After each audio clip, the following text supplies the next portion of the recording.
सिंहासन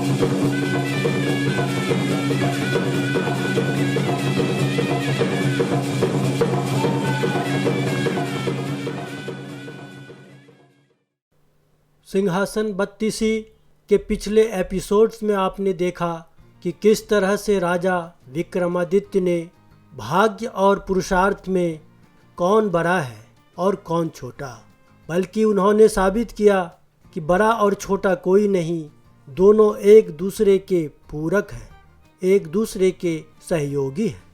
आगे के वीडियो में हम देखेंगे कि किस तरह से चौथी पुतली ने राजा को सिंहासन पर बैठने से मना किया और फिर उन्होंने एक कहानी सुनाई। उन्होंने राजा को कहा कि पहले मेरी बात सुन लो। एक दिन राजा विक्रमादित्य दरबार को संबोधित कर रहे थे, तभी किसी ने सूचना दी कि एक ब्राह्मण उनसे मिलना चाहते हैं। विक्रमादित्य ने कहा कि ब्राह्मण को अंदर लाया जाए। जब ब्राह्मण उनसे मिला तो विक्रम ने उसके आने का प्रयोजन पूछा। ब्राह्मण ने कहा कि वह किसी दान की इच्छा से नहीं आया है, बल्कि उन्हें कुछ बतलाने आया है। उसने बतलाया कि मानसरोवर में सूर्योदय होते ही एक खंभा प्रकट होता है, जो सूर्य का प्रकाश ज्यों-ज्यों फैलता है ऊपर उठता चला जाता है, और जब सूर्य की गर्मी अपनी पराकाष्ठा पर होती है तो सूर्य को स्पर्श करता है। जो सूर्य की गर्मी घटती है, छोटा होता जाता है तथा सूर्यास्त होते ही जल में विलीन हो जाता है। विक्रम के मन में जिज्ञासा हुई कि ब्राह्मण का इससे अभिप्राय क्या है। ब्राह्मण उनकी जिज्ञासा को भांप गया और उसने बतलाया कि भगवान इंद्र का दूत बनकर वह आया है ताकि उनके आत्मविश्वास की रक्षा विक्रम कर सके। उसने कहा कि सूर्य देवता को घमंड है कि समुद्र देवता को छोड़कर पूरे ब्रह्मांड में कोई भी उनकी गर्मी को सहन नहीं कर सकता। देवराज इंद्र उनकी इस बात से सहमत नहीं है। उनका मानना है कि उनकी अनुकंपा प्राप्त मृत्युलोक का एक राजा सूर्य की गर्मी की परवाह न करके उनके निकट जा सकता है। वह राजा आप हैं। राजा विक्रमादित्य को अब सारी बात समझ में आ गई। उन्होंने सोच लिया कि प्राणोत्सर्ग करके भी सूर्य भगवान को समीप से जाकर नमस्कार करेंगे तथा देवराज के आत्मविश्वास की रक्षा करेंगे। उन्होंने ब्राह्मण को समुचित दान दक्षिणा देकर विदा किया तथा अपनी योजना को कार्य रूप देने का उपाय सोचने लगे। उन्हें इस बात की खुशी थी कि देवतागण भी उन्हें योग्य समझते हैं। भोर होने पर दूसरे दिन वे अपना राज्य छोड़कर चल पड़े। एकांत में उन्होंने माँ काली द्वारा प्रदत्त दोनों बेतालों का स्मरण किया। दोनों बेताल तत्क्षण उपस्थित हो गए। विक्रम को उन्होंने बताया कि उन्हें उस खंभे के बारे में सब कुछ पता है।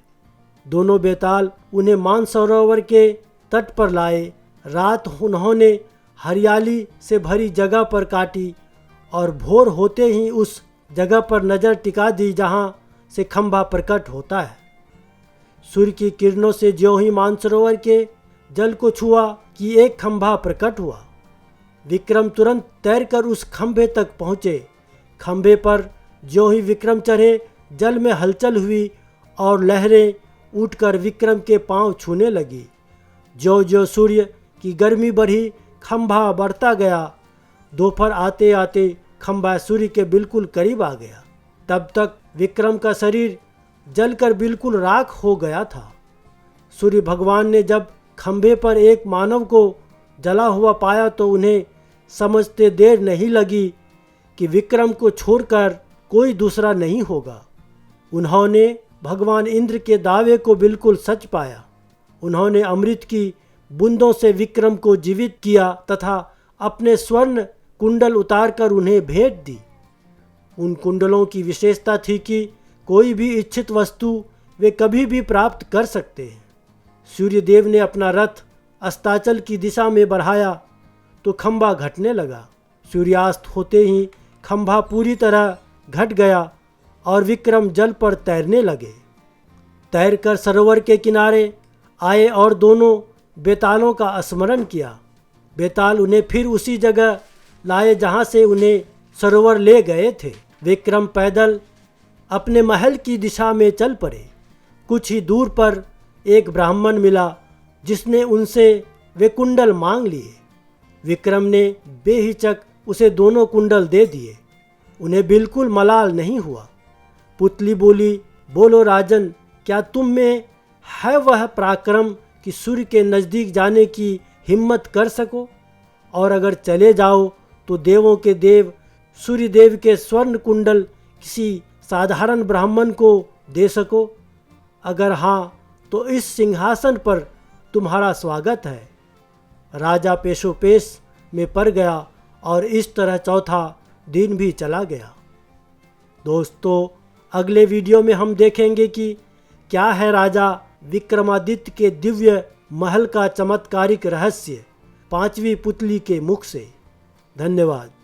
ऐसे ही अनगिनत अनसुनी कहानियों के लिए हमारा चैनल सब्सक्राइब करें और ज़्यादा से ज़्यादा लोगों तक शेयर करें। आपको हमारी आज की कहानी कैसी लगी कमेंट के जरिए बताएं। धन्यवाद।